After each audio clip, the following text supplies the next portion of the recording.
والذین هم لفروجہم حافظون، اور جو اپنی شرمگاہوں کی حفاظت کرتے ہیں، یعنی اس بات سے حفاظت کرتے ہیں کہ اپنی جنسی خواہشات کو پورا کرنے کے لیے کوئی ناجائز طریقہ اختیار کیا جائے۔ اس میں ہم کتنے پانی میں ہم لوگ اس آیت کو لے کے آپ سب کے سامنے آ گیا ہوگا۔ اللہ کے نبی صلی اللہ علیہ وآلہ وسلم فرماتے ہیں کہ جو شخص مجھے صرف 2 باتوں کی ضمانت دے دے، صرف 2 چیزوں کی مجھے ضمانت دے دے، ایک اپنی زبان کی حفاظت کی اور ایک اپنے شرمگاہ کی حفاظت کی، تو اس شخص کے لیے، اس امتی کے لیے میں جنت کی ضمانت دیتا ہوں۔ یہ ہمارے نبی صلی اللہ علیہ وآلہ وسلم کی حدیث کا مفہوم ہے۔ اور اللہ رب العزت کیا فرما رہے ہیں؟ والذین هم لفروجہم حافظون، جو اپنی شرمگاہوں کی حفاظت کرتے ہیں، اپنی خواہشات کو ناجائز طریقے سے پورا نہیں کرتے۔ یہ ان مومنوں کی بات ہو رہی ہے کہ جن مومنوں کہ جو جنت الفردوس کے وارث بننے والے ہیں اور جن میں یہ کوالٹیز پائی جاتی ہیں۔ لیکن ہم کیا کر رہے ہیں؟ دھجیاں اڑا رہے ہیں کہ نہیں اڑا رہے ہیں اس آیت کا؟ جب دل چاہا جس سے بات کر لی، کوئی روک ٹوک نہیں، جب دل چاہا کسی سے ہینڈ شیک کر لیا، کوئی ڈر خوف نہیں، جب دل چاہا کسی کے گھر منہ اٹھا کر چلے گئے اور اپنی آنکھوں سے جی بھر بھر کے نامحرموں کو دیکھ لیا، اپنے گھر واپس آ گئے، کنٹرول نہیں ہوا، ان سے مل بھی لیا اور کنٹرول نہیں ہوا، پتہ نہیں کہاں سے کہاں بڑھ گئے، نفس کو بالکل کھلا چھوڑا ہوا ہے، نفس نے رسیاں ڈالی ہوئی ہیں، جہاں یہ لے کے جا رہا ہے وہاں ہم جا رہے ہیں۔ شرمگاہوں کی حفاظت کیسے ہوگی پھر؟ ایک چیز کی حفاظت کے لیے ضروری ہے کہ ان چیزوں سے بچا جائے کہ جو اس چیز کو نقصان پہنچاتے ہیں۔ جب ہم لڑکا لڑکی آپس میں گیدرنگ کریں گے، آپس میں گپے لڑائیں گے، آپس میں ہینڈ شیک ہوگا، برتھ ڈے پارٹیاں ہوں گی، گفٹ ایکسچینج ہوں گے، آئی love you shy love you چل رہا ہوگا، مجھے بتائیں کیسے ہم اپنی قیمتی چیز کی حفاظت کریں گے؟ کیسے ہم اپنی شرمگاہوں کی حفاظت کریں گے؟ یہ تو شیطان ہے، شیطان کا تو سب سے بڑا تیر ہے، وہ تو انسان سے کروانا ہی یہ چاہتا ہے کہ بس کسی طرح انسان سے زنا ہو جائے، کسی طرح ایک نامحرم دوسری نامحرم کو ٹچ کر لے۔ یہ شیطان کا سب سے بڑا تیر ہے، کیونکہ وہ جانتا ہے کہ اس چیز میں انسان بہت زیادہ کمزور ہے، پھسل جائے گا، جتنا بھی برداشت کرے گا اس سے نہیں ہوگا۔ لیکن اللہ جس کے لیے آسان کر دے اس کے لیے آسان ہے۔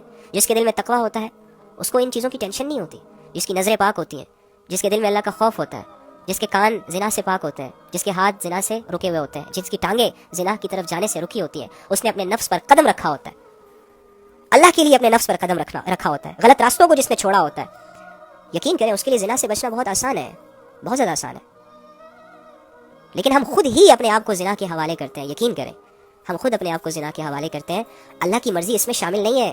اللہ نے واضح آیت میں آپ کو بتا دیا وَلَا تَقْرَبُوا الزِّنَا إِنَّهُ كَانَ فَاحِشًا، زنا کے قریب بھی مت جانا، یہ بہت بہت بہت بہت زیادہ بے حیائی کا کام ہے۔ اور فرماتے ہیں کہ جب ایک لڑکا ایک لڑکی جب آپس میں زنا کی کوئی بھی ایکٹیویٹی کر رہے ہوتے ہیں تو یہ مومن نہیں رہتے، یہ مسلمان نہیں رہتے، ان کا ایمان ان سے علیحدہ ہو جاتا ہے۔ جب 2 نامحرم آپس میں ملتے ہیں تو جب تک یہ ایک دوسرے کے جسموں سے لذت اٹھا رہے ہوتے ہیں تب تک ان کا ایمان ان سے علیحدہ ہو جاتا ہے۔ تو سوچیں اگر اس حالت میں کسی کو موت آ گئی، لذت تو 5 سیکنڈ 10 سیکنڈ 20 سیکنڈ 2 گھنٹے 3 گھنٹے کتنا انجوائے ہوگا، ختم ہو جائے گا۔ لیکن لیٹس سپوز اگر اللہ نے آزمائش میں تمہیں گرفتار کر دیا، نہیں سوچتے ہم یہ،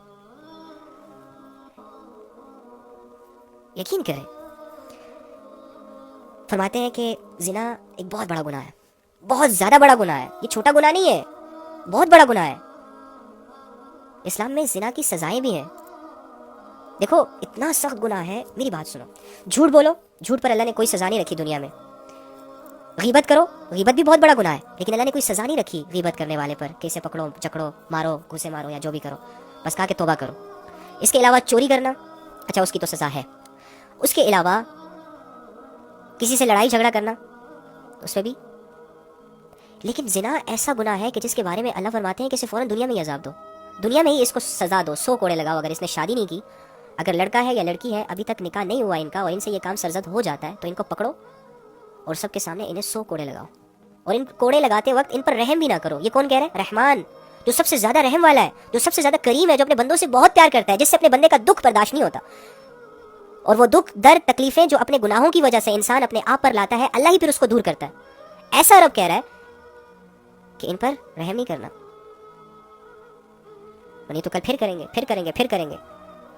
اور جو شادی شدہ ہے اور اس سے ایسے کام ہو جائے تو اللہ مطلب اس پر اتنا غصہ ہوتے ہیں کہ دیکھو جیسے کہ یہ زمین جو ہے نا اسے اب اپنے اوپر برداشت ہی نہیں کرنا چاہ رہی ہوتی، اللہ نے اس کے لیے حکم جاری کیا ہے کہ اسے پتھر مار مار کے ہلاک کر دو، مار دو اس کو۔ ہاں جب یہ دونوں سزائیں ہوتی ہیں تو پھر ظاہر سی بات ہے دنیا میں لذت تو تھوڑی تھی، 5 سیکنڈ کی تھی، سزا بڑی، زندگی سے ہاتھ دھونا پڑا اس انسان کو۔